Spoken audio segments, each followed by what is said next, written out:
Liz Truss വേൾഡിലേക്ക് ഏവർക്കും സ്വാഗതം. ഇന്ന് ഏപ്രിൽ 27.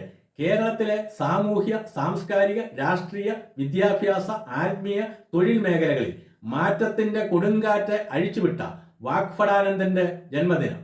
1885 ഏപ്രിൽ 27 കണ്ണൂർ ജില്ലയിലെ പാട്യം ഗ്രാമത്തിൽ വയലേരി കോരൻ ഗുരുക്കളുടെയും ചീരുവമ്മയുടെയും മകനായി വയലേരി കുഞ്ഞിക്കണ്ണൻ ഗുരുക്കൾ എന്ന വാഗ്ഭടാനന്ദൻ പൂജാതനായി. സംസ്കൃതത്തിലും വ്യാകരണശാസ്ത്രത്തിലും തർക്കശാസ്ത്രത്തിലും പാണ്ഡിത്യം നേടിയ കുഞ്ഞിക്കണ്ണൻ ഗുരുക്കൾ സംസ്കൃത വിദ്യാലയവും ആത്മവിദ്യാസംഘവും സ്ഥാപിച്ച് ആത്മീയ ഭൗതിക മേഖലകളിൽ നവോത്ഥാനത്തിന്റെ പാത വെട്ടിത്തുറന്നു.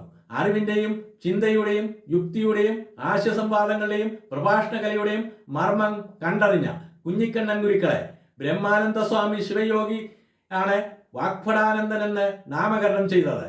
ഇന്ന് ലോകമറിയുന്ന ഊരാളുങ്കൽ ലേബർ കോൺട്രാക്ട് സൊസൈറ്റിയുടെ പൂർവ്വരൂപമായ ഊരാളുങ്കൽ ഐക്യ നാണയ സംഘം സ്ഥാപിച്ചത് വാഗ്ഭടാനന്ദനായിരുന്നു.